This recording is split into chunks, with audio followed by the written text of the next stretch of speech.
Indeks harga konsumen atau IHK mengalami inflasi sebesar 1,57% secara tahunan pada 2024. Inflasi tahunan ini merupakan inflasi terendah sepanjang masa.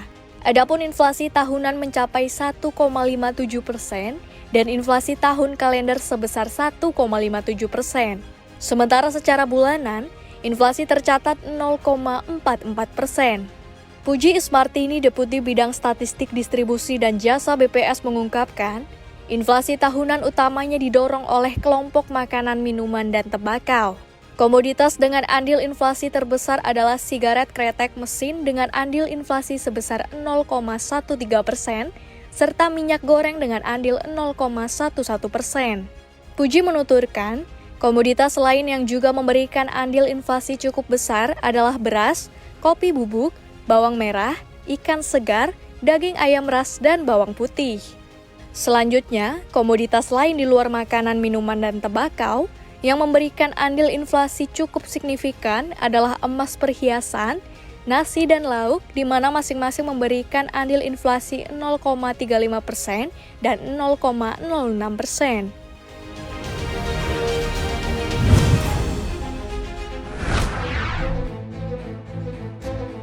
Setelah berbulan-bulan terperosok di zona kontraksi, Purchasing Managers Index atau PMI Manufaktur Indonesia pada Desember 2024 akhirnya kembali bergairah.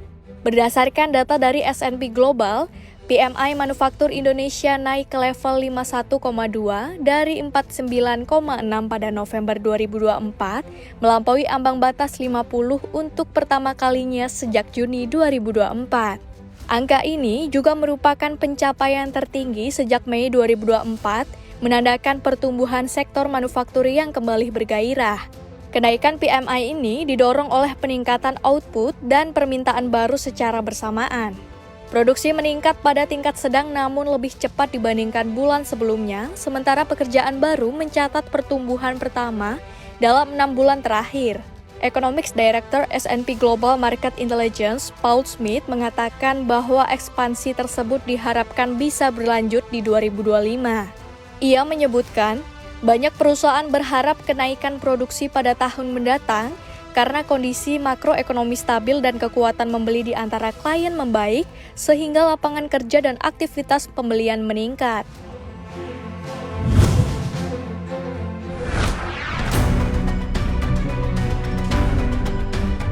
Menteri Keuangan Sri Mulyani Indrawati cerita soal penerimaan negara hingga di penghujung tahun 2024. Sri Mulyani mengungkapkan, total pendapatan negara pada tahun ini tidak akan mencapai target meski kondisinya lebih baik dibanding tahun lalu. Adapun total target pendapatan negara dalam APBN 2024 senilai 2.802,29 triliun, sedangkan realisasi pendapatan negara pada 2023 senilai 2.774,3 triliun, lebih tinggi dari target APBN 2023 dalam Perpres nomor 75 tahun 2023 senilai 2.637,25 triliun. Tak capai targetnya, pendapatan negara pada 2024 sebetulnya sudah tercermin dari realisasi per November 2024 yang baru senilai 2.492,7 triliun atau 89% dari target. Meski begitu, realisasi per akhir bulan itu tumbuh 1,3% per November 2024. Realisasi ini utamanya ditopang oleh pajak. Sementara itu, Sri Mulyani juga mengatakan konflik geopolitik yang terjadi di Timur Tengah hingga Eropa seperti antara Rusia dan Ukraina yang tak kunjung berakhir memiliki imbas terhadap perekonomian banyak negara termasuk negara-negara maju. Menurutnya, kelompok negara-negara maju seperti G7 saat ini kondisi ekonominya tidak baik seperti tidak adanya kesepakatan untuk penetapan anggaran pendapatan dan belanja negaranya atau APBN. Kondisi ini terjadi mulai di Prancis, Inggris, hingga di Jerman yang mengakibatkan pergantian pemerintahannya terjadi sangat cepat.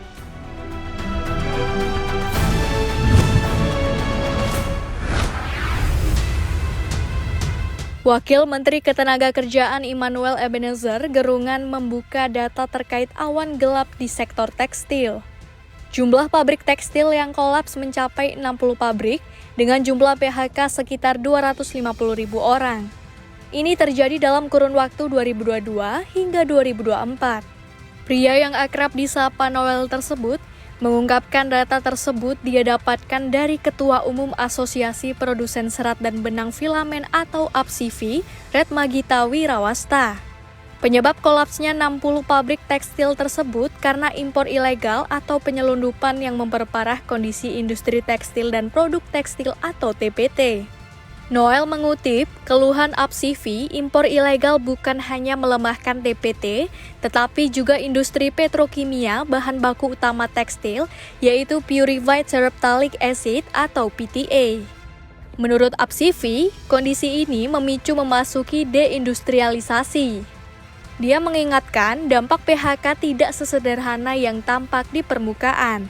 Satu buruh kena PHK, dampak langsung bisa menimpa 4 orang anggota keluarga, yakni istri dan 2 anak, kemudian dampak terhadap usaha mikro kecil dan menengah atau UMKM. UMKM sebagai penyedia jasa mulai dari pedagang di pasar, warung, penjual bensin eceran hingga rumah kontrakan akan kena dampak.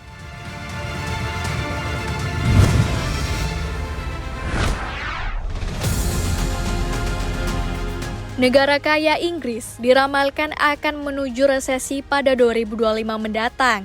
Ini diprediksi The Daily Telegraph, Jeremy Warner dengan mengumpulkan sejumlah bukti pelemahan ekonomi di negeri Big Ben.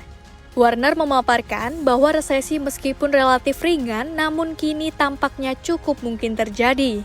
Hal ini dapat dilihat dari pertama, yakni peningkatan belanja pemerintah bersifat back-end atau terlihat langsung ke warga, sehingga tidak akan berdampak langsung bagi perekonomian. Perekonomian Inggris harus berjuang melawan pajak pemerintah terhadap bisnis dan paket hak pekerja yang ditingkatkan. Terkait inflasi, peningkatan harga itu kemungkinan akan terbukti lebih kuat dari yang diantisipasi. Pada November lalu, inflasi di negara Raja Charles tersebut tercatat naik di 2,6%, kenaikan tertinggi sejak Maret di tahun 2024. Ini didorong oleh penghargaan gaji sektor publik yang lebih tinggi, upah minimum yang meningkat, peningkatan asuransi nasional, dan ancaman perang tarif dari Presiden terpilih Amerika Serikat atau AS, Donald Trump.